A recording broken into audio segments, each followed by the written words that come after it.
नमस्कार, बहुत स्वागत है आप सभी लोगों का हमारे समृद्धि आईएएस के यूट्यूब चैनल पर। और आओ पीटी पास करो, जिसके तहत हम जो है राज्य व्यवस्था के क्लास नंबर 5 को जो है आज करेंगे, जिसमें ये सब मूल टॉपिक है। तो आइए देखते हैं। भारतीय स्वतंत्रता अधिनियम 1947 के द्वारा दो स्वतंत्र एवं पृथक प्रभुत्व वाले देश भारत और पाकिस्तान का निर्माण किया गया। तो ये मैं पीछे की क्लास में तो मैंने बताया है, और इसीलिए बार बार आपसे कहते हैं कि एक क्रम से चलिएगा, क्योंकि जब क्रम से चलिएगा तो थोड़ा सा आप लिंक स्थापित कर पाइएगा। भारतीय सीमा के अंतर्गत 500 देसी रियासतें थी, ये आप लोग जान ही रहे होंगे। और इन्हीं के एकीकरण में जो है पटेल जी की बहुत महती भूमिका थी, जिनमें से 549 जो है भारत में शामिल हो गई जो रियासतें थी, जबकि शेष 3 जो हैदराबाद, जूनागढ़ और कश्मीर ने शामिल होने से मना कर दिया। तो इन तीनों की स्थिति आप जानते ही होंगे कि हैदराबाद को किस तरीके से हस्तगत किया गया था, तो वो ऑपरेशन पोलो के तहत किया गया।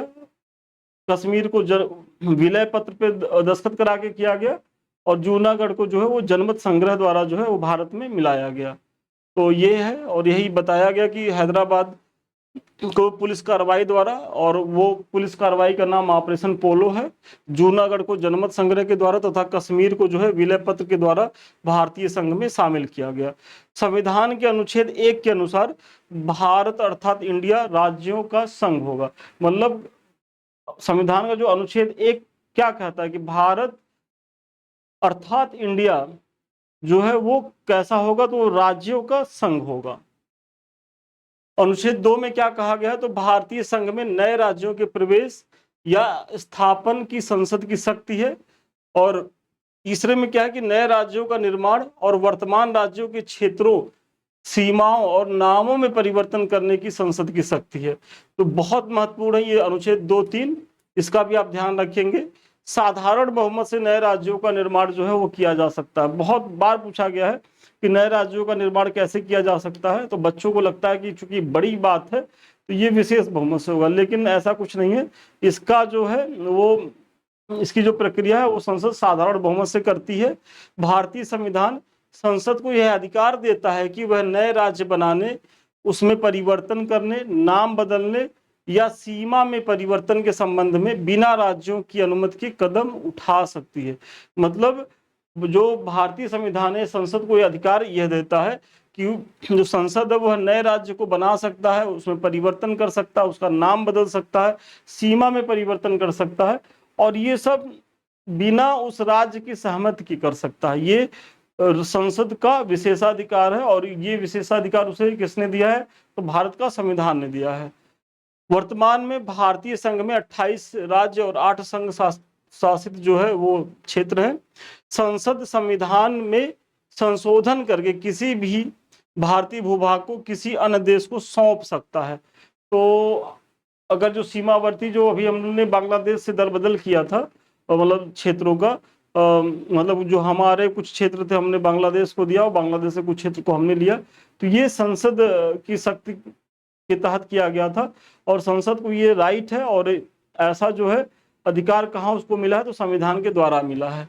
जून 1948 में भारत सरकार ने एस.के. धर की अध्यक्षता में भाषाई प्रांत आयोग नियुक्त किया था। तो सबसे पहले तो ये समय याद रखिए, जून 1948 में एस.के. धर की अध्यक्षता में एक भाषाई प्रांत आयोग की गठन किया गया, और इस आयोग ने अपनी रिपोर्ट कब दी थी, तो 1948 में दी थी। और इसने संस्तुति क्या करी थी, तो आयोग ने राज्यों का पुनर्गठन भाषाई आधार के बजाय प्रशासनिक सुविधा के अनुसार पर किए जाने की सिफारिश की थी। वेरी इंपॉर्टेंट है, क्योंकि इसके पहले क्या था कि आयोग मतलब चूंकि भाषाई आधार पर राज्यों के गठन को लेकर के आंदोलन हो रहे थे, तो इसी कड़ी में एस.के. धर आयोग का गठन किया गया। लेकिन इसने एकदम सिरे से नकार दिया कि जो राज्यों के पुनर्गठन की चीजें हैं उसको उस पे भाषा को आधार न बनाया जाए, बल्कि आधार किसको बनाया जाए, तो प्रशासनिक सुविधा को बनाया जाए। और दिसंबर 1948 में कांग्रेस द्वारा एस.के. धर कमीशन की अनुशंसा का अध्ययन करने के लिए जेवीपी समिति का गठन किया गया। वेरी इंपॉर्टेंट है। तो धर पहले आते हैं, उसके बाद इन्हीं की जो अनुशंसा है उसका अध्ययन करने के लिए पुनः नई कमेटी बनती है। कब बनती है, दिसंबर 1948 में। और इसमें कौन कौन होते हैं, तो जेवीपी में जवाहरलाल नेहरू, वल्लभ भाई पटेल और पट्टाभी सीतारमैया शामिल थे। अप्रैल 1949 में प्रस्तुत अपनी रिपोर्ट में इस समिति ने, मतलब कौन सी समिति ने, तो जेवीपी समिति ने औपचारिक रूप से अस्वीकार कर दिया कि राज्यों के पुनर्गठन का आधार भाषा होनी चाहिए। मतलब जो व्यवस्था यस्केधर आयोग ने दी थी कि भाई राज्यों का पुनर्गठन जो है वो भाषा के आधार पर नहीं होना चाहिए, वही मानना किसका था, तो जेवीपी कमेटी का भी था कि मतलब भाषा के आधार पर राज्यों का गठन नहीं होना चाहिए।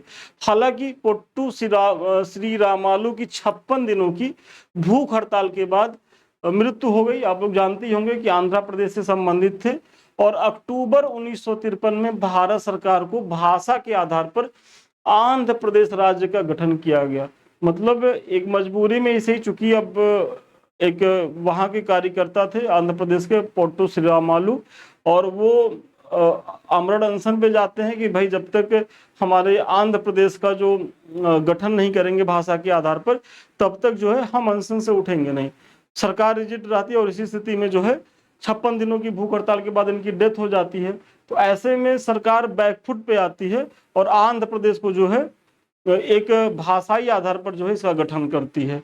आंध्र प्रदेश भाषा के आधार पर गठित होने वाला देश का पहला राज्य है, वेरी इंपॉर्टेंट है। और स्वतंत्रता के पश्चात फजल अली की अध्यक्षता में एक राज्य पुनर्गठन आयोग का गठन कब हुआ, तो 1953 में हुआ, इसका भी ध्यान रखेंगे। और इस आयोग के 2 अन्य सदस्य थे, यम पडिक्कर और एच एन कुंजरू, हृदय नाथ कुंजरू, इसके 2 अध्यक्ष थे। और सदस्य थे, अध्यक्ष कौन थे, तो अध्यक्ष थे फजल अली। इस आयोग की कुछ अनुशंसाओं को राज्य पुनर्गठन अधिनियम 1956 में लागू किया गया था। ये जो कमेटियां हैं, धर आयोग है या जेवीपी कमेटी है या फिर जो है फजल अली आयोग है, ये बहुत महत्वपूर्ण है, इनसे कई बार प्रश्न पूछा गया है। तो यहाँ मैंने बता दिया, इसको आप लोग जो है स्क्रीनशॉट ले लें या नोट डाउन करते रहें, क्योंकि बहुत महत्वपूर्ण ये सारी चीजें हैं। अब देखिए नए राज्यों का गठन थोड़ा देख लेते हैं, क्योंकि यहाँ से भी प्रश्न पूछा जाता है। तो सबसे पहला होता है आंध्र प्रदेश का 1 अक्टूबर 1953, गुजरात 1 मई 1960, नागालैंड 1 दिसंबर 1963, हरियाणा 1 नवंबर 1966, हिमाचल प्रदेश 25 जनवरी 1971, मेघालय 21 जनवरी 72, मणिपुर 21 जनवरी 72, त्रिपुरा 21 जनवरी 72। तो आप देख रहे होंगे कि मेघालय, मणिपुर और त्रिपुरा ये 3 ऐसे स्टेट है जिनका एक ही दिन जो है गठन हुआ था। इसी तरीके से सिक्किम 16 मई 1975, मिजोरम 20 फरवरी 1987, अरुणाचल प्रदेश 20 फरवरी 1987। यहाँ 2 स्टेट ऐसे हैं कि जिनका गठन एक ही दिन हुआ था। किसका किसका, मिजोरम और अरुणाचल प्रदेश। कब हुआ था, तो 20 फरवरी 1987 को। इसी तरीके से गोवा 30 मई 1987, छत्तीसगढ़ 1 नवंबर 2000, उत्तराखंड 9 नवंबर और झारखंड 15 नवंबर। तो एक बार तो यही पूछ लिया था कि इनका कब कब कौन हुआ था। तो सबसे पहले छत्तीसगढ़ 1 नवंबर, उत्तराखंड 9 नवंबर और झारखंड जो है वो 15 नवंबर 2000 को हुए थे। और सबसे लेटेस्ट जो हुआ है तेलंगाना का हुआ है, और 2 जून 2014 को। चलिए आगे बढ़ने से पहले, ये हमारे संस्थान के द्वारा टेस्ट सीरीज का आयोजन किया जा रहा है, तो अभी तक आप लोगों ने इसको ज्वाइन नहीं किया तो ज्वाइन करें। एक हमारा आरओ का बैच चल रहा है मुख्य परीक्षा को, तो जो भी बच्चे जो है कट ऑफ की सीमा को पार कर रहे हैं तो वो जल्दी से इसे ज्वाइन करें और अपने मुख्य परीक्षा की तैयारी को जो है वो धार दें। इसी तरीके से हमारा 3rd पेपर जो है शुरू हुआ है मेंटरशिप बैच का, तो यहाँ भी जो है अभी बहुत ज़्यादा क्लासेज नहीं निकली हैं, इसे भी आप ज्वाइन कर सकते हैं। और यहाँ क्या है कि डेली आपको प्रश्न दिए जाएंगे, आप कुछ इस तरीके से लिख कर दिखाएंगे, जो भी कमी रहता है वो बताया जाएगा। और आपका 1 नंबर आधा नंबर भी कटा है, क्यों कटा है, और फिर जो है आप कैसे और ज़्यादा इम्प्रूव कर सकते हो, तो ये सारी चीज़ें कमेंट करके बताई जाती हैं। और फिर होता क्या है कि जब आपकी कॉपी का मूल्यांकन हो जाता है तो हम मॉडल आंसर भी देते हैं, और हमारा प्रयास रहता है कि प्रत्येक पेपर से प्रत्येक टॉपिक को मिला करके करीब 750 प्रश्न जो है हम आपको मुख्य परीक्षा से पहले करा करके भेजें, ताकि आप जो है बहुत ही ज़्यादा सहज स्थिति में रहें। तो नंबर फ्लैश कर रहा होगा, अधिक जानकारी के लिए आप वहाँ संपर्क कर सकते हैं। लेकिन ज्वाइन करिए, क्योंकि मुख्य परीक्षा पास करने की एकमात्र और अनिवार्य कुंजी वही है कि खूब प्रैक्टिस करिए, और प्रैक्टिस आप जो है टेस्ट सीरीज के माध्यम से ही कर सकते हैं। अब आते हैं नागरिकता को थोड़ा सा देखते हैं। तो भारतीय संविधान के भाग 2 के अंतर्गत अनुच्छेद 5 से 11 तक नागरिकता का उल्लेख किया गया है और भारत में ब्रिटेन के समान एकल नागरिकता का प्रावधान किया है। तो सबसे पहले तो यही है कि नागरिकता कहाँ है, तो ये भाग 2 में है और अनुच्छेद 5 से 11 तक है। और जो नागरिकता का जो हमारी व्यवस्था है वो हमने कहाँ से लिया है, तो ब्रिटेन के संविधान से, मतलब ब्रिटेन का प्रभाव है इस पर। भाई ब्रिटेन में भी एकल नागरिकता है, हमारे यहाँ भी एकल नागरिकता है। अगर यूएसए में आप देखेंगे तो वहाँ दोहरी नागरिकता है, मतलब आप अमेरिकी नागरिक तो है ही हैं, साथ साथ आप एक नागरिक और होते हैं। तो आप किस स्टेट के नागरिक हैं? अमेरिका में चूंकि 50 राज्य हैं तो 50 राज्यों वो अपनी अलग अलग नागरिकता भी देते हैं। अनुच्छेद 11 के अंतर्गत संसद को नागरिकता के संबंध में विधि बनाने की शक्ति दी गई है। तो संसद को विधि बनाने की शक्ति नागरिकता के संदर्भ में कहाँ दी गई है, तो अनुच्छेद 11 में। संसद द्वारा भारतीय नागरिकता अधिनियम 1955 पारित किया गया है और भारतीय नागरिकता 5 प्रकार से प्राप्त की जा सकती है। कैसे? जन्म से, वंश परंपरा से, पंजीकरण से, देशीकरण से और अर्जित भूमि के समामेलन से। तो इनसे जो है आप भारतीय नागरिकता को प्राप्त कर सकते हैं। भारतीय नागरिकता का अंत कैसे होता है, तो 3 प्रकार से हो सकता है कि किसी अन्य देश की नागरिकता आप ग्रहण कर लें, या नागरिकता आप त्याग दें, या आपकी नागरिकता जो है सरकार आपको आपकी नागरिकता से वंचित कर दे। और आपको आपकी नागरिकता से सरकार कैसे वंचित करेगी, जब आप देश विरोधी गतिविधियों में संलिप्त होंगे या कुछ ऐसा अनैतिक आचरण करेंगे जो राष्ट्र की संप्रभुता एकता के लिए ठीक नहीं है। तो ऐसी स्थिति में तीसरा भी प्रयास सरकार कर सकती है। अनुच्छेद 6 में क्या लिखा है, तो अनुच्छेद 6 में पाकिस्तान से भारत को प्रव्रजन करने वाले कुछ व्यक्तियों की नागरिकता अधिकार के बारे में उपबंध है। वेरी वेरी इंपॉर्टेंट है। तो 6 में क्या है कि जो पाकिस्तान से जो कुछ लोग भारत आए हैं तो उनकी नागरिकता की बात है। और अनुच्छेद 7 में क्या है कि भारत से पाकिस्तान जाने वाले व्यक्तियों को लेकर के उपबंध किया गया है। तो 6-7 में आप कंफ्यूज नहीं होइएगा। अनुच्छेद 8 में क्या है, तो भारत के बाहर रहने वाले भारतीय उद्भव के कुछ व्यक्तियों की नागरिकता के अधिकार के बारे में उपबंध है।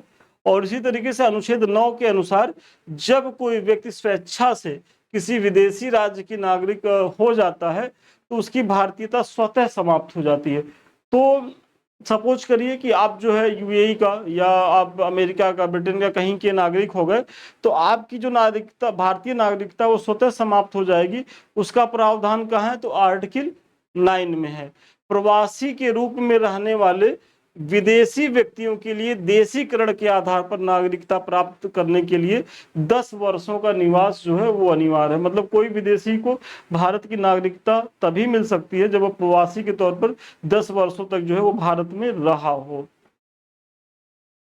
नागरिकता अधिनियम 1955 की धारा 51A के तहत पंजीकरण द्वारा भारतीय नागरिकता प्राप्त करने के लिए भारतीय मूल के व्यक्ति को 7 वर्ष बिताने होंगे। मतलब वैसा अगर कोई व्यक्ति तो उसे 10 वर्ष बिताने होंगे, लेकिन अगर कोई भारतीय मूल का है और वो भारत की नागरिकता चाहता है तो उसे भारत में 7 वर्ष बिताने होंगे। इसका आप ध्यान रखेंगे। वर्ष 2005 के नागरिकता संशोधन अधिनियम में अप्रवासी भारतीय नागरिक की संकल्पना की गई, जिसके अनुसार पाकिस्तान एवं बांग्लादेश के नागरिकों को छोड़कर सभी देशों के भारतीय मूल के नागरिकों को केंद्र सरकार को आवेदन पर अप्रवासी भारतीय नागरिक के रूप में पंजीकृत किया जा सकता है। तो इसमें एक अपवाद है कि पाकिस्तान और बांग्लादेश के नागरिक को जो है इसमें नहीं शामिल किया जाएगा। इसी तरीके से 10 जनवरी 2020 से नागरिकता संशोधन अधिनियम 2019 लागू किया गया। वेरी वेरी इंपॉर्टेंट है कि नागरिकता संशोधन अधिनियम 2019 कब लागू किया गया, तो 10 जनवरी 2020 से। और यह अधिनियम अफगानिस्तान, पाकिस्तान और बांग्लादेश के हिंदू, सिख, बौद्ध, जैन, पारसी और ईसाई धर्म के अवैध प्रवासियों को जो है वो नागरिकता देने का प्रावधान करता है। वेरी वेरी इंपॉर्टेंट है। मतलब किन 3 देशों को, तो अफगानिस्तान, पाकिस्तान, बांग्लादेश। और वहां के किसको देता है, तो हिंदू, सिख, बौद्ध, जैन, पारसी और ईसाई। अगर ये लोग हैं और वहाँ है, प्रताड़ित है और वो एक समय के भीतर आए हैं तो उनको जो है नागरिकता प्रदान की जाएगी। और इस अधिनियम द्वारा उन्हीं को नागरिकता देने का प्रावधान है जिन्होंने 31 दिसंबर 2014 को या उसके पहले भारत में प्रवेश कर लिया था। मतलब जो प्रयास है इसके तहत, तो 31 दिसंबर 2014 की जो लाइन ऑफ कट ऑफ है, मतलब उसके बाद लोगों को नहीं दी जाएगी, उसके पहले ही लोगों को जो है भारत में जो लोग प्रवेश कर गए हैं इन देशों से आए लोगों को उन्हें नागरिकता देने की व्यवस्था है। यह अधिनियम संविधान की 6ठी अनुसूची में शामिल असम, मेघालय, मिजोरम और त्रिपुरा जैसे आदिवासी क्षेत्रों में लागू नहीं होती।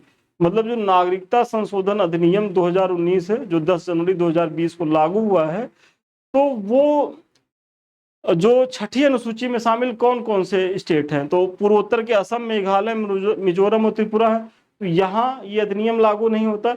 इसी तरीके से जो इनर लाइन परमिट वाले क्षेत्र हैं, कि मतलब जहां आपको परमिट लेके जाना होगा, तो उन क्षेत्रों में भी जो है ये नागरिकता संशोधन अधिनियम जो है वो इम्प्लीमेंट नहीं किया जा सकता। तो यही आप बता रहे हैं कि यह अधिनियम बंगाल ईस्टर्न फ्रंटियर रेगुलेशन 1837 के तहत अधिसूचित इनर लाइन में आने वाले क्षेत्रों में भी जो है वो लागू नहीं होगा।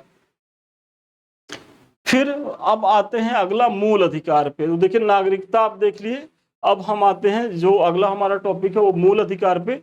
तो नेहरू रिपोर्ट 1928 द्वारा मूल अधिकारों को भारत के संविधान में सम्मिलित करने की आकांक्षा जो है प्रकट की गई। तो सबसे पहले मूल अधिकारों को भारत के संविधान में सम्मिलित करने की भाई नेहरू रिपोर्ट ने अनुशंसा की थी कि जब हम संविधान बनाएंगे तो उसमें हम जो है नागरिकों के मूल अधिकारों का जो है वो समावेश करेंगे। और नेहरू रिपोर्ट कब आया था, तो 1928 में आया था। भारतीय संविधान के भाग 3 के अंतर्गत अनुच्छेद 12 से 35 में मौलिक अधिकारों का वर्णन है। मतलब फंडामेंटल राइट्स कहाँ है, 12 से 35 के बीच है, जो निम्नलिखित है। तो नंबर 1 है समानता का अधिकार, स्वतंत्रता का अधिकार, दूसरा है, तीसरा शोषण के विरुद्ध अधिकार, चौथा धर्म की स्वतंत्रता का अधिकार, पांचवा संस्कृति और शिक्षा संबंधी अधिकार, और छठा जो है संवैधानिक उपचारों का अधिकार। तो वर्तमान में जो है 6 मौलिक अधिकार हमारे पास है, 7 थे, एक खत्म हो गया, वर्तमान में 6 हैं। भारतीय संविधान में मौलिक अधिकारों को राज्य के कृत्यों के विरुद्ध एक गारंटी के रूप में स्थान दिया गया है। मतलब अगर राज्य आपके मौलिक अधिकारों का हनन करता है तो उसके विरुद्ध जो है आप आर्टिकल 32 या आर्टिकल 226 के तहत सुप्रीम कोर्ट और हाई कोर्ट जा सकते हैं। अनुच्छेद 352 के तहत आपात की उद्घोषणा के प्रवर्तन की स्थिति में अनुच्छेद 358 एवं 359 के प्रावधानों के अंतर्गत ही जो है मूल अधिकारों का निलंबन किया जा सकता है। मतलब आप लोग जानते हैं कि आपातकाल की स्थिति में 352, 356, 360 में है, तो आपातकाल की स्थिति में आपके मौलिक अधिकारों का जो है वो निलंबन हो सकता है। लेकिन उसके लिए भी एक प्रक्रिया है। प्रक्रिया क्या है कि जो अनुच्छेद 358 और जो 359 में वर्णित चीजें हैं उसी आधार पर जो है आप मौलिक अधिकारों को निलंबित कर सकते हैं। उसमें भी जो हमारा 20 और 21 है वो तो कभी निलंबित नहीं होगा, आगे आएगा भी। तो मौलिक अधिकारों को न्याय योग्य या वाद योग्य के रूप में संविधान में रखा गया है, वो मैंने पीछे बताया ही। और वर्तमान में कुल 6 मौलिक अधिकार प्रदान किए गए हैं, जबकि मूल संविधान में 7 मौलिक अधिकार थे। भारतीय संविधान में दिए गए मौलिक अधिकारों की तुलना अमेरिका के अधिकार बिल से की जाती है। तो मौलिक अधिकारों की तुलना किससे की जाती है, तो अमेरिका के अधिकार बिल से की जाती है। और भारतीय संविधान में मौलिक अधिकारों के संरक्षण का दायित्व किसके पास है, तो हमारे फंडामेंटल राइट्स का संरक्षण कौन करता है, तो न्यायपालिका करती है। वही अनुच्छेद 32 के तहत सुप्रीम कोर्ट और अनुच्छेद 226 के तहत हाई कोर्ट जो रिटें जारी करती हैं। अनुच्छेद संविधान का अनुच्छेद 14 यह सुनिश्चित करता है कि किसी भी व्यक्ति को विधि के समक्ष समता से या विधियों के समान संरक्षण से जो है वंचित नहीं किया जाएगा। Very important. 14 क्या है, यह सुरक्षित करता है कि किसी को जो है विधि के समक्ष समता या विधियों के समान संरक्षण से वंचित नहीं किया जाएगा। और भारतीय संविधान में समानता के अधिकार को जो है अनुच्छेद 14 से 18 तक मतलब कुल 5 अनुच्छेदों में वर्णित किया गया है। और फिर 14 में क्या है, विधि के समक्ष समान समता। अनुच्छेद 15 में क्या है, तो धर्म, मूल वंश, जाति, लिंग, जन्म स्थान के आधार पर विभेद का प्रतिषेध है। अनुच्छेद 16 में क्या है, तो लोक नियोजन के विषय में अवसर की समता। इस तरीके से 17 में क्या है, तो अस्पृश्यता का उन्मूलन है। और अनुच्छेद 18 में क्या है, तो उपाधियों के अंत की बात की गई है। तो 14 से 18 में क्या है, जो 5 अभी आपने देखा, तो ये समता का अधिकार यहाँ दिया गया है। इसी तरीके से अनुच्छेद 19 से 22 तक क्या है, तो स्वतंत्रता के अधिकार वर्णित है। और अनुच्छेद 19 के अंतर्गत अभिव्यक्ति की स्वतंत्रता सहित कुल 6 प्रकार की स्वतंत्रताएं प्रदान की गई हैं। मतलब जो हमारे फंडामेंटल राइट्स है, तो उसमें जो है अनुच्छेद 19 के अंतर्गत जो अभिव्यक्ति की स्वतंत्रता है, उसके साथ साथ 6 प्रकार की स्वतंत्रताएं प्रदान की गई हैं। तो अनुच्छेद 19 वन क में क्या है, वाक एवं अभिव्यक्ति की स्वतंत्रता। तो वाक और अभिव्यक्ति की स्वतंत्रता कहाँ है, तो अनुच्छेद 19 वन क में है। ये आप ध्यान रखेंगे। और इसी के अंतर्गत समाचार पत्रों की स्वतंत्रता भी निहित मानी जाती है। मतलब वाक और अभिव्यक्ति की स्वतंत्रता के तहत ही जो है समाचार पत्रों की स्वतंत्रता को भी माना गया है। तो समाचार पत्रों की स्वतंत्रता का आधार क्या है, तो अनुच्छेद 19 वन क है। इसका आप ध्यान रखेंगे। उच्चतम न्यायालय ने अपने अनेक निर्णयों में सूचना के अधिकार को अनुच्छेद 19 वन क में जो है प्रदत्त वाक एवं अभिव्यक्ति की स्वतंत्रता के अधिकार में जो है निहित माना है। तो सूचना का भी जो अधिकार है, तो सुप्रीम कोर्ट ने अपने अनेक निर्णयों में क्या कहा है कि जो अनुच्छेद 19 वन ए है या क है, तो जो वाक और अभिव्यक्ति की स्वतंत्रता की बात करता है, तो उसी के अंतर्गत सूचना के अधिकार को भी जो है उसने माना है। संविधान के अनुच्छेद 19 वन ख में क्या है, तो शांतिपूर्वक निरायुध सम्मेलन की स्वतंत्रता है। मतलब जो आप लोग सम्मेलन करते हैं शांतिपूर्वक तरीके से, तो इसका अधिकार आपको कहाँ है, तो अनुच्छेद 19 वन ख में है। और 19 वन ग में संगम या संघ बनाने की स्वतंत्रता है। मतलब आप जो है एक जो संगम या जो एक संघ बनाते हैं, तो उसकी स्वतंत्रता आपको कहाँ है, तो 19 वन ग में। इसी तरीके से अनुच्छेद 19 वन घ में क्या है, तो राज्य क्षेत्र में सर्वत्र अबाध संचरण की स्वतंत्रता है। मतलब आप जो है आप कहीं भी जो है आप आ जा सकते हैं। तो किसके तहत, तो अनुच्छेद 19 वन घ के तहत, या अंग्रेजी में 19 वन डी के तहत। अनुच्छेद 19 वन अंगा के तहत भारत के राज्य क्षेत्र के किसी भी भाग में निवास करने और बस जाने की स्वतंत्रता है। मतलब 19 वन घ में क्या है, संचरण की है कि आप कहीं आ जा सकते हैं, और यदि आपको कहीं निवास करना है या बसना है, तो ये स्वतंत्रता कहाँ है, तो 19 वन अंगा में है। इसका आप लोग ध्यान रखेंगे। अनुच्छेद 19 वन 6 के तहत कोई वृत्ति मतलब वही कोई पेशा, व्यापार या कारोबार करने की स्वतंत्रता का प्रावधान किया गया। मतलब जो आप कोई भी पेशा व्यापार कर सकते हैं, तो ये स्वतंत्रता आपको कहाँ से मिली, तो 19 वन 6 के तहत मिली है। 44वें संविधान संशोधन अधिनियम 1978 के द्वारा अनुच्छेद 19 वन 6 का जो है वो लोप कर दिया गया था। मतलब इसे हटा दिया गया था। और अनुच्छेद 19 वन क से लेकर अनुच्छेद 19 वन 6 तक में दी गई विभिन्न स्वतंत्रताओं पर 19(2) से लेकर 19(6) तक में दिए गए विभिन्न आधारों पर निर्बंधन आरोपित जो है वो किए जा सकते हैं। मतलब ये जो 6 स्वतंत्रताएं आपको दी गई हैं, तो इस पे भी निर्बंधन लगाया जा सकता है। कि ऐसा नहीं है कि भाई एक समय था कि आप कश्मीर में बस नहीं सकते थे, तो ये निर्बंधन ही था। ऐसे इनर लाइन जो परमिट वाले क्षेत्र हैं, आप वहाँ निर्बाध आ जा नहीं सकते हैं, ये आप पे निर्बंधन था। तो इसका सब प्रावधान कहाँ है, तो 19(2) से लेकर के 19(6) तक जो है ये प्रावधान किए गए हैं। इसी तरीके से अब अगला देखते हैं। तो जो हमारा अनुच्छेद 20 का जो संबंध है आरोपों के लिए दोष सिद्ध के संरक्षण से है। तो मतलब दोष सिद्ध के संरक्षण की जो बात की गई है, तो वो कहाँ है, तो आर्टिकल 20 में है। और अनुच्छेद 21 का संबंध किससे है, तो प्राण एवं दैहिक स्वतंत्रता से। वेरी इंपॉर्टेंट है। मतलब जीवन का अधिकार कहाँ है, तो आर्टिकल 21 में है। और अनुच्छेद 19 क में क्या है, सॉरी 21 क में क्या है, 21 क में क्या है, तो शिक्षा का अधिकार है। देखिए शिक्षा का अधिकार पहले मूल अधिकार नहीं था, उसे 86वें संविधान संशोधन द्वारा जो है लाया गया। तो इसीलिए देखिए ये 21 के तहत लाया गया, एक आर्टिकल जोड़ करके 21 क में, तो इसका भी आप ध्यान रखेंगे। अनुच्छेद 22 में कुछ दशाओं में गिरफ्तारी और निरोध से संरक्षण का प्रावधान किया गया है। मतलब वही है कि जो आप लोग भाई कोई भी अगर गिरफ्तार होता है तो ऐसे में उसको निरोध से संरक्षण का प्रावधान कहाँ से मिलेगा, तो वो 22 से मिलेगा। और भारतीय संविधान का अनुच्छेद जो 24 है वो 14 वर्ष से, मतलब इस समय भी याद रखिएगा कि 14 वर्ष से कम आयु के बालकों के कारखानों, खनन इत्यादि परिसंकटमय क्षेत्रों में नियोजन को जो है वो निषिद्ध करता है। तो आर्टिकल 24 जो है वो मतलब कारखानों में 14 वर्ष से कम के बच्चों को जो है वो निषिद्ध रोकता है काम करने को लेकर के है।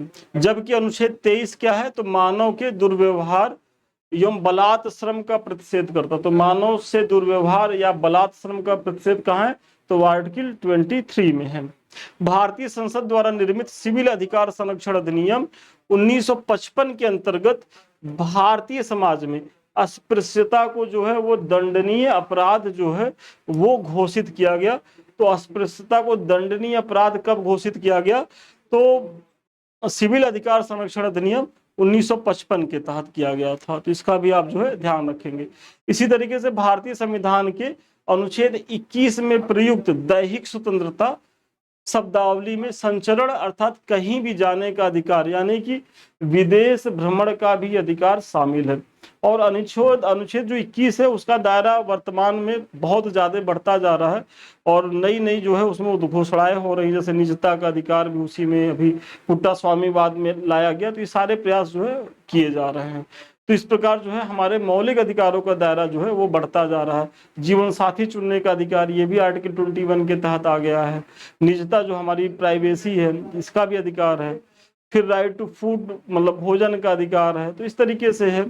उच्चतम न्यायालय ने जीवन साथी चुनने के अधिकार को मूल अधिकार मानते हुए अनुच्छेद 21 में जो है निहित माना है। वही जो मैंने बताया कि जो विदेश भ्रमण का जो अधिकार है, और बेसिकली ये विदेश भ्रमण वाली जो चीजें हैं वो मेनका गांधी से संबंधित रही हैं, क्योंकि उनका जो है पासपोर्ट जब्त कर लिया गया था और सरकारी एजेंसियों के द्वारा। तो ये सुप्रीम कोर्ट गई और वहां से आदेश आया कि भाई किसी अगर कोई बहुत ज्यादा अवांछित नहीं है, मतलब राष्ट्र विरोधी गतिविधियों में लिप्त नहीं है, तो आप इस तरीके से उसके कहीं आने जाने पे प्रतिबंध नहीं लगा सकते, क्योंकि विदेश भ्रमण भी जो है व्यक्ति का अपना मौलिक अधिकार है। और धार्मिक स्वतंत्रता का अधिकार कहाँ है, तो अनुच्छेद 25 के अंतर्गत प्रत्येक व्यक्ति को अपने धर्म का प्रचार करने का अधिकार है, जिसमें सिखों का कृपाण धारण करने एवं रखने का अधिकार भी समाहित है। मतलब सिख कुछ देखते होंगे तो वो कृपाण लेके चलते हैं, तो वैसे तो देखा जाए तो शस्त्र है और उसको लेके चलना अगर भाई उसका है तो लाइसेंस बनवाइए। भाई आज लोग पिस्टल रिवॉल्वर लेके चलते हैं तो लाइसेंस लेके चलते हैं, वैसे लेके चलेंगे तो कहीं न कहीं जो है वो अनैतिक होगा या वो इलीगल होगा, आपके ऊपर कार्रवाई होगी। लेकिन सिखों में क्या है ना कि जो पंच कहरा का बात है तो उसमें केस कंघा कड़ा और उसमें कृपाण की भी बात आती है। तो उनके जो गुरु हैं सिखों के, तो उन्होंने ये अपने फॉलोअर्स को ऐसा निर्देश दिया था कि ये 5 चीजें आप हमेशा अपने पास रखेंगे। तो इसी वजह से जो ये कृपाण वाली चीजें हैं तो ये सिखों के धर्म से जुड़ी हुई चीजें हैं। तो ऐसे में उनको जो इसको लेके चलने की स्वतंत्रता है वो अनुच्छेद 25 के तहत ही, क्योंकि अनुच्छेद 25 क्या कहता है कि प्रत्येक व्यक्ति को अपने धर्म के प्रचार करने का अधिकार है। भारतीय संविधान का अनुच्छेद 26 कहता है कि धार्मिक जो कार्यों के प्रबंधन की स्वतंत्रता है, मतलब जो भी धार्मिक मठ मंदिर गुरुद्वारा गिरजाघर बनते हैं तो वो किसके तहत बनते हैं, तो आर्टिकल 26 के तहत हैं ये। और इसी तरीके से अगला अनुच्छेद है 29 का संबंध अल्पसंख्यक वर्गों के हितों के संरक्षण से है। वह अनुच्छेद 30 क्या है, तो अल्पसंख्यक वर्गों के शिक्षण संस्थाओं से। तो 30 क्या है, 29 क्या है, अल्पसंख्यक वर्गों से है, और 30 क्या है, तो ये अल्पसंख्यक वर्गों के शिक्षण संस्थाओं से है। आप देखते होंगे कुछ कुछ कॉलेज जो है वो माइनॉरिटी कॉलेज होते हैं, तो उसे किस आर्टिकल के तहत संरक्षित किया जाता है, तो आर्टिकल 30 के तहत किया जाता है। भारतीय संविधान के 44वें संशोधन अधिनियम 1978 द्वारा संपत्ति के अधिकार को जो है हटा करके अनुच्छेद 300 के तहत विधिक अधिकार की श्रेणी में डाल दिया गया। मतलब 1978 में 44वें संविधान संशोधन के द्वारा जो संपत्ति का अधिकार था, जो मूल अधिकार था, उसे अब हटा करके क्या कर दिया गया, तो अनुच्छेद 300 के तहत विधिक अधिकार बना दिया गया। और भारतीय संविधान के अनुच्छेद 32 के अंतर्गत संवैधानिक उपचारों का अधिकार जो है वो उल्लिखित है। इसी तरीके से मूल अधिकारों के न्यायिक संरक्षण हेतु अनुच्छेद 32 के अंतर्गत तथा उच्चतम न्यायालय तथा अनुच्छेद 226 के तहत उच्च न्यायालयों को जो है वो शक्ति प्रदान की गई है। वही कि अगर आपके फंडामेंटल राइट्स का हनन होता है तो सुप्रीम कोर्ट और हाई कोर्ट जो है, सुप्रीम कोर्ट आर्टिकल 32 के तहत, हाई कोर्ट जो है आर्टिकल 226 के तहत महत्वपूर्ण रिटें जारी करती हैं। और थोड़ा सा उन रिटों के बारे में देख लेते हैं क्योंकि यहाँ से प्रश्न पूछा जाता है। तो सबसे पहली रिट है बंदी प्रत्यक्षीकरण। इसके द्वारा न्यायालय किसी गिरफ्तार व्यक्ति को न्यायालय के सामने प्रस्तुत करने के लिए आदेश देता है। यदि गिरफ्तारी का तरीका या कारण गैर कानूनी है या असंतोषजनक है तो न्यायालय बंदी व्यक्ति को छोड़ने का भी जो है वो आदेश दे सकता है। मतलब बंदी प्रत्यक्षीकरण मतलब कि आपने जिसको अरेस्ट किया उसको आप प्रत्यक्ष मतलब लाइए हमारे सामने और हम उसका रिव्यू करेंगे। यदि वो दोषी पाया जाता है तो उसकी कस्टडी बढ़ाई जाएगी, नहीं तो वहीं से उसे आपको छोड़ देना होगा। इसी तरीके से दूसरी जो रीट है वो परमादेश की है। यह आदेश तब जारी किया जाता है जब न्यायालय को लगता है कि कोई सार्वजनिक पदाधिकारी अपने कानूनी और संवैधानिक दायित्वों का पालन नहीं कर रहा है। मतलब परमादेश संवैधानिक प्राधिकारियों के लिए जारी किया जाता है और तब जारी किया जाता है जब वे अपने कर्तव्यों का निर्वहन भली भांति न कर रहे हों और इससे किसी व्यक्ति का मौलिक अधिकार प्रभावित हो रहा है। मतलब जो पदाधिकारी हैं अपने कानूनी और संवैधानिक दायित्वों से किसी मतलब उसका तो सही से निर्वहन नहीं कर रहे और इससे किसी का मौलिक अधिकार यदि प्रभावित हो रहा है तब वो जो है परमादेश का रिट जो है वो घोषित करते हैं। और इसी तरीके से जो अगली रिट जारी होती है वो प्रतिषेध की होती है कि जब कोई निचली अदालत अपने अधिकार क्षेत्र का अतिक्रमण करके किसी मुकदमे की सुनवाई करती है तो ऊपर की अदालतें मतलब उच्च न्यायालय या सर्वोच्च न्यायालय उसे ऐसा करने से जो रोकती हैं उसे प्रतिषेध कहते हैं। और प्रतिषेध के तहत क्या होता है कि जैसे कोई जैसे सपोज करिए कि हाई कोर्ट है और सुप्रीम कोर्ट को लग रहा है कि ये अपने अधिकार क्षेत्र से के दायरे से बाहर जाकर के डिसीजन ले रहा है या कोई ऐसा मुकदमा है जो इसके अधिकार क्षेत्र में है ही नहीं है, तो ऐसे में वो कह देगा कि इसे आप जो है हमारे पास भेजिए। और यही काम जो हाई कोर्ट्स होते हैं वो निचली अदालतों पे जारी करते हैं, प्रतिषेध की जो रिट होती है। फिर अगली जो रिट है अधिकार परीक्षा का, तो जब न्यायालय को लगता है कि कोई व्यक्ति ऐसे पद पर नियुक्त हो गया है जिस पर उसका कोई कानूनी हक ही नहीं है तो न्यायालय ऐसे में पूछता है कि भाई आप किस कानूनी अधिकार से जो है आप इस पद पर बैठे हैं, आप इसका कारण बताइए। तब न्यायालय अधिकार परीक्षा आदेश के द्वारा उसे पद पर कार्य करने से रोक देता है। और अगला जो है वो उत्प्रेषण है। जब कोई निचली अदालत या सरकारी अधिकारी बिना अधिकार के कोई कार्य करता है तो न्यायालय उसके समक्ष विचाराधीन मामले को उससे लेकर उत्प्रेषण द्वारा उसे ऊपर की अदालत या अधिकारी को जो है हस्तांतरित करने के लिए कहता है। तो ये सारी इसकी विशेषताएं हैं जितनी रिटें हैं। और संविधान के अनुच्छेद 352 के तहत युद्ध या बाह्य आक्रमण के कारण राष्ट्रपति द्वारा आपातकाल की घोषणा किए जाने पर अनुच्छेद 358 के तहत अनुच्छेद 19 में वर्णित मूल अधिकार स्वतः ही निलंबित हो जाते हैं। मतलब अगर राष्ट्रपति ने 352 के तहत जो है आपातकाल घोषणा किया, क्योंकि 352 में क्या है, युद्ध या बाह्य आक्रमण, तो ऐसी स्थिति में अनुच्छेद 358 के तहत जो अनुच्छेद 19 में वर्णित मूल अधिकार हैं वो स्वतः ही जो है वो समाप्त हो जाएंगे। मतलब उस समय वो मूल अधिकार जो है फंक्शन में नहीं रहेंगे। इसी तरीके से अनुच्छेद 20 एवं 21 को छोड़कर अन्य मूल अधिकारों को निलंबित करने की शक्ति राष्ट्रपति को अनुच्छेद 359 में है। मतलब देखिए 19 निलंबित होता है किसके द्वारा, अनुच्छेद 358 के द्वारा। 20-21 तो निलंबित ही नहीं होता, वो हमेशा बना रहेगा किसी भी स्थिति में रहे। उसके अलावा और जो अन्य मूल अधिकार हैं वो निलंबित होता है किसके द्वारा, अनुच्छेद 359 के द्वारा होता है। तो आप इसका ध्यान रखेंगे। भारतीय संविधान में 44वें संशोधन के पश्चात अनुच्छेद 20 एवं 21 के अंतर्गत प्राप्त मूल अधिकारों को जो है निलंबित नहीं किया जा सकता। मतलब पहले क्या था कि जब तक 44वां संविधान संशोधन नहीं हुआ था तो वहां अनुच्छेद 20 और 21 को भी मतलब निलंबित किया जा सकता था, लेकिन 44वें संविधान के संशोधन के द्वारा ये प्रावधान किया गया कि आप किसी भी हालत में, देश किसी भी स्थिति में हो, आर्टिकल 20 और 21 को जो है वो निलंबित नहीं किया जा सकता। तो आप इसका भी ध्यान रखेंगे। तो चलिए, आज का जो क्लास था वो यहीं तक था और महत्वपूर्ण टॉपिक थे। थोड़ा सा फास्ट चलना है, गति हमारी तेज है तो जरूरी है, क्योंकि परीक्षाएं निकट हैं और चीज़ों अभी जैसे हिस्ट्री चल रही, पॉलिटी चल रहा, करंट आना है, ज्योग्राफी की चीज़ें होनी है, तो आप लोग जो है थोड़ा सा मैनेज करिए। वीडियो को रोक करके भी देख सकते हैं।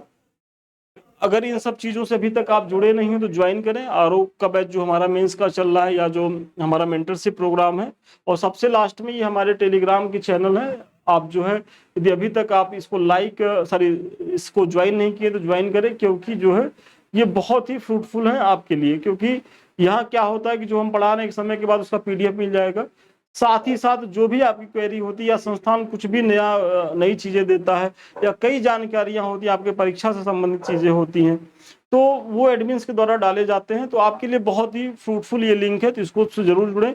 और साथ ही साथ दो हमारे जो यूट्यूब के चैनल हैं, एक तो जिससे भी हम आप रूबरू हैं, दूसरा हमारा जो है वो संदीप मिश्रा ऑफिशियल है। तो ये दोनों चैनल आपके हैं और इन्हें आपके सहयोग से आगे बढ़ना है। तो यदि अभी तक आप लोगों ने इसे लाइक, सब्सक्राइब, शेयर नहीं किया है तो ये आपका नैतिक दायित्व बनता है कि इसे लाइक करें, सब्सक्राइब करें, शेयर करें।